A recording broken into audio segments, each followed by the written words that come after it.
We don't sound loud enough. Assalamu alaikum. Wa alaikum assalam. That's better, that's better. How's everyone doing today?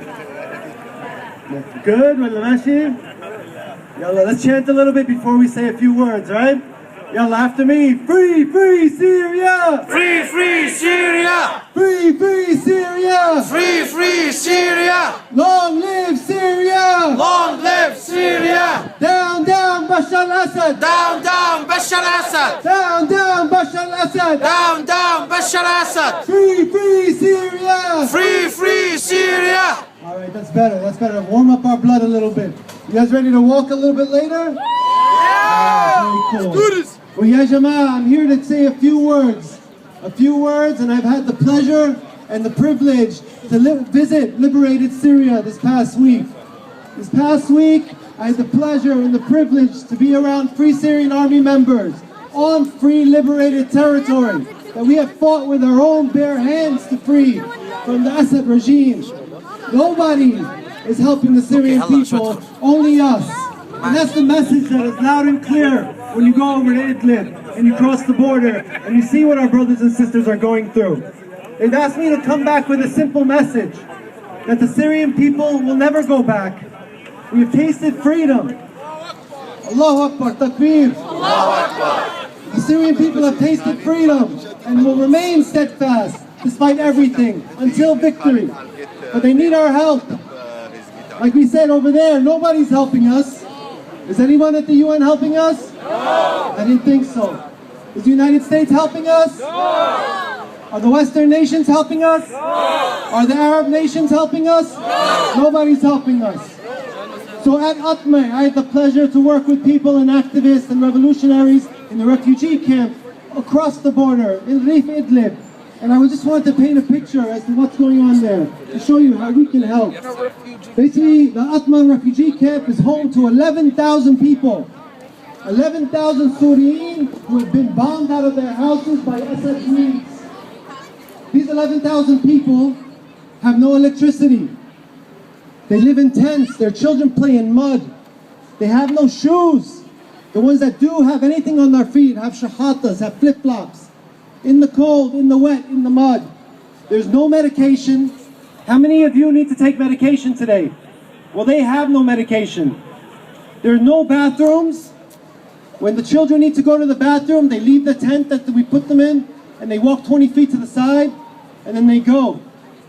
Hey, mu'aisha ya jama'ah. This is not a way to live. This is not a way that we can leave our brothers and sisters to live. There's no prenatal care. There's no basic necessities. People are living in tents. Every family there has lost 12 people, at least. When you talk to them, they say, Allah yarhamu, 12 min ailti matu, istashhadu. 12 to 15, every family. These are the sacrifices that the people of Idlib and Rif Idlib and all of Syria are giving. We have it easy, wallah, when we work here. We don't have MiGs flying ahead. We just need to make sure that we unify, coordinate our efforts, share the right messages, raise money, and support these people. The camp itself is on liberated territory. It's not in Turkey, it's on the Syrian side. And who protects the camp? Jaysh al-Harb, the Free Syrian Army. Young brothers and sisters who by day serve and volunteer in the camps, make sure that everything, the food gets distributed, make sure that the Haramiyin and the Sabin stay out of the camp. And by night, what they do is they go in and they fight on the front. Some of them come back, some of them don't. Istashhadu. Every other day they go, they don't know if they're going to come back. And how do they fight? They don't have heavy weapons. They go with whatever they can take from the Assad regime. They go with half a magazine to fight. They pray to God, Yulul Fatha, and then they go and fight. That's it. They don't have the weapons, they don't have the bullets, they don't have the tactical support. Tell Obama. Yeah, say it to Obama. The world is not supplying the Free Syrian Army. Don't let them fool you. I see what they have with my own eyes, and I see how they fight with their own eyes against tremendous odds. Basically, what they've asked us to do is to provide help. Now, solidarity is important, media work is important, but most of all, what these people need, refugees, relief workers, activists, revolutionary activists, Free Syrian Army, is they need cash. Did you guys hear me? What do they need? Cash. They need money. That's what they need. Every single one of us, I know all of you here, have given money in the past. But we need to find ways to generate more. We need to raise more money. We should never have a child in Syria walk in the mud without flip-flops, without shoes.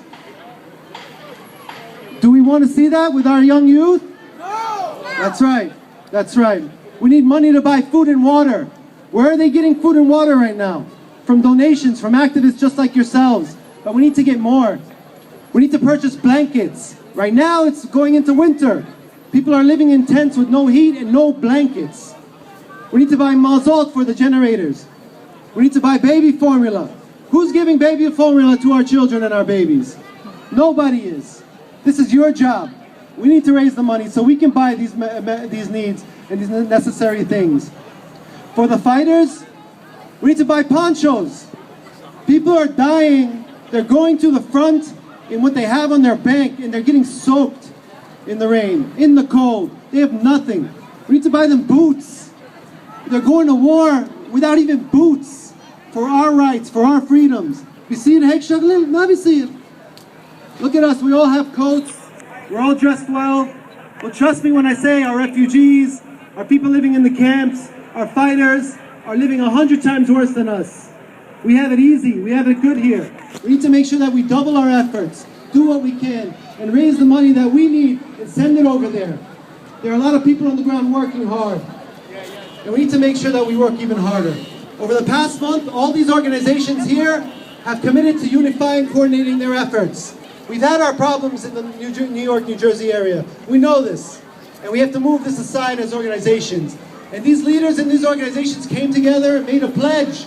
And they signed it online to pledge to work together in a transparent manner, in an efficient manner, to free Syria. Because at the end of the day, what are we doing here? What are we trying to do?